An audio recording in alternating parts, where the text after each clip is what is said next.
With the release of Infinity Castle, Demon Slayer has officially solidified itself as one of the greatest anime of all time. It's a cultural phenomenon that's played a big role in making anime more mainstream and accepted. Simply speaking, without it, anime would not be as popular as it is right now. And that's a fact. Not many anime have ever reached Demon Slayer's level of popularity, let alone success. Yet, even with all the indisputable success, constant hype moments, and pure enjoyment that this anime has delivered over the years, a lot of people are still very quick to dismiss Demon Slayer. They waste no time in letting you know it's carried by its animation. They scream at the top of their lungs about how the plot is basic, and they definitely won't shy away about telling you how they hate the simplistic characters in the show. Chances are you're gonna hear a lot of these words float around this week. Personally, I find this type of discourse lazy and played out at this point. We get it, bro. You don't like Demon Slayer. That's why in this video, I'm gonna do the reverse. There's something that Demon Slayer does great, and it's a big reason why it's so successful and popular in my opinion. I've never really heard anyone mention this thing that Demon Slayer does so well. So, if you stuck through the intro, what's good fam? It's your boy Toby Cats here. Don't forget to subscribe and like this video, it's appreciated. With that out of the way, let's not waste any time and get right into it. Chances are, if your favorite anime is Bleach, at the very least, Demon Slayer is appealing to you. Sword anime have always been extremely popular and loved, so if there's an anime that involves katana or swordsmen, you're most likely going to engage with it. All anime with swords are not the same though. I mean, we can all agree that even though One Piece has swordsmen and a bit of world building when it comes to swords, no one would ever put it in the same category as Gintama. And that's because there are anime that have swords and there's anime that are about swords. When it comes to anime that are about swords, I honestly think Demon Slayer is a perfect anime in that regard, and this is what I meant when I said Demon Slayer does this great. When it comes to being an anime with swords, Demon Slayer manages to pull together everything and do it at an A level. The number one thing is how deeply integrated swordsmanship is in the show and how important it is in the narrative. Like the katanas itself, an explanation was given to let us know why the ones the Demon Slayers use are special. Early on in the story, we are told that the materials Scarlet Crimson Iron Sand and Scarlet Crimson are used to make the Nichiren swords because they are only found on a mountain in Japan that's closest to the sun. The steel produced by these materials absorbs sunlight constantly, which explains why the swords are so effective against demons in the first place. You compare this to One Piece, which also goes out of its way to let you know there are special blades in the story, that being Supreme Great Blades and Great Blades, but you never actually get an explanation as to why they are special or what makes them special. It's all the more puzzling because in Wano we actually did meet a master swordsman who forged the Sanda Kitetsu, one of Zoro's swords, and Ame no Habakiri, one of Odin's swords, but no explanation was given as to why these swords are special. Basically, in the world of One Piece, some swords are legendary and special because why not, and that's about it. This is what I mean when I say that Demon Slayer takes a more deliberate effort to integrate the narrative of swords being in the story. It just doesn't ask you to believe and understand in blind faith. Some other examples of Demon Slayer placing an emphasis on details to katana being important in the narrative is like how the Nichiren swords change color depending upon the user. Early on the story, Tanjiro's blade turned black, which is very rare, but it's also seen as unlucky because there haven't been too many swordsmen who have had a black blade before, so most people assume black blades are a sign of bad luck. This immediately set Tanjiro apart from every other slayer we go on to see in the story and added mystery to his future at the time. Another thing is every time something happens to a sword in the series, whether it gets broken or lost, it's treated like a big deal. It's not just losing a weapon, it's almost like a crack in the Slayer's resolve, and it always marks a turning point. Even the swordsmiths are shown love when it comes to the narrative. We're shown how their entire culture is wrapped in secrecy, from the mask they wear to hide their identity, to the elaborate process needed to reach the hidden swordsmith's village. Hell, even Hagenozuka was looking cold as hell when making Tanjiro's new sword whilst being attacked by Upper Moon 5. All these things and other things like Tanjiro switching the Suba of his new katana katana to the one Rengoku used just goes to show you how much swords are important and deeply integrated to the narrative of the show. When it comes to power systems involving the swords, Demon Slayer does an even better job. We all know that breathing styles are unique and different, but did you know that some of them take real-world inspirations?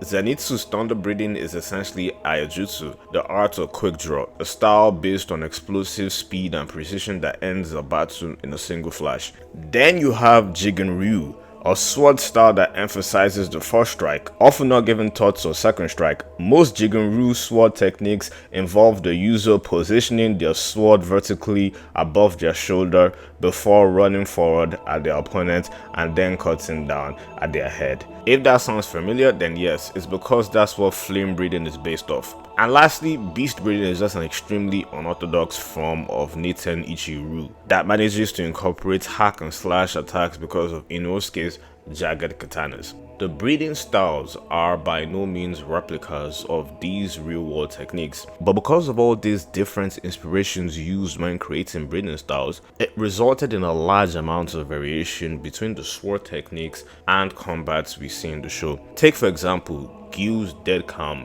a technique that completely blocks and deflects all incoming attacks.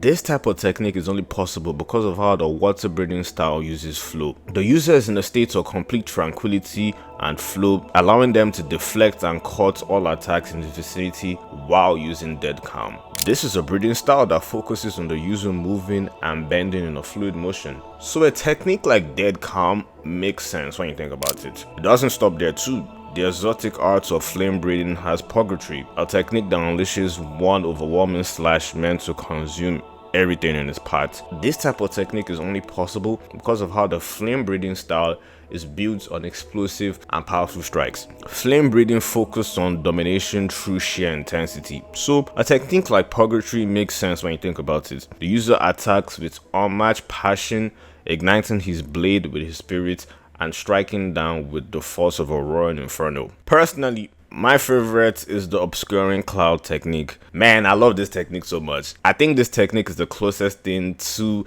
the breathing style it's associated with. Mist breathing is built on concealment and misdirection, and this technique just straight up involves disorientating the opponent. Through tempo fluctuation, the user moves incredibly slow, then they accelerate to blistering speeds before getting a hit in. This makes it seem like the user disappeared in a cloud of mist. It's done so well that the target thinks they're covered in a thick layer of mist. Which, for y'all that don't know, the actual elements you see when techniques are done aren't there at all. The user just visualizes themselves creating and manipulating said elements when unleashing their techniques. It doesn't stop there. We also get lore about the sword breathing techniques that adds more depth and nuance to them. Take for instance the Hinokami Kagura. At first, this was initially thought to be a ritual dance passed in the Kamado family, performed every new year from sunset to sunrise while wearing the family's Hanafuda earrings. Basically, it was just like, oh, Tanjiro has this cool technique that involves fire or whatever. But as the story progressed, we got to learn more and eventually found out that the Hinokami Kagura is actually sun breathing.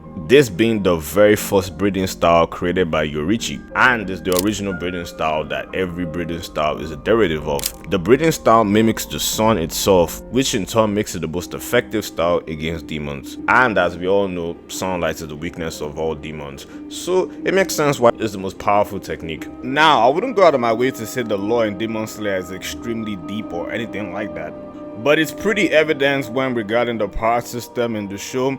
It has a level of depth, complexity, and variety to it.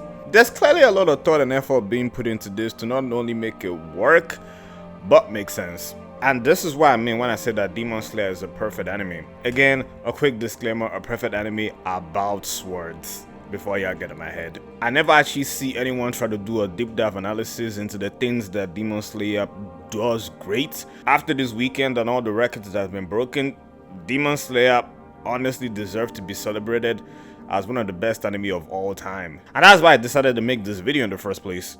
I got one last thing to talk about that Demon Slayer does great, but if you enjoyed this video, make sure to like and subscribe. Now, let's get back to it. This thing is super important and is needed in just about any anime about swords. Actually, hell, any anime for it to click with the audiences. And boy, that's the fights. It might not be JJK level, but we can all agree Demon Slayer has some damn good fights with the swordsmen in the show. All the other things I mentioned, the power system with the swords, how prevalent swordsmanship is woven into the narrative, I know a lot of you might not agree with me and think I'm reaching, which I'm not. But one thing you're not gonna argue about and tell me Demon Slayer does not do a great job with are the fights. If you can sit down and tell me with a straight face that Demon Slayer does not have amazing fights, at this point, bro, you gotta get the hate out of your heart, man. Cause you're just straight up hating at this point if we're being for real. So yeah, amazing sword fights, well-crafted power systems with swords, deep importance for swords in the narrative of the story. Add everything up and you get the perfect anime about swords. And that's why I said Demon Slayer is a perfect anime.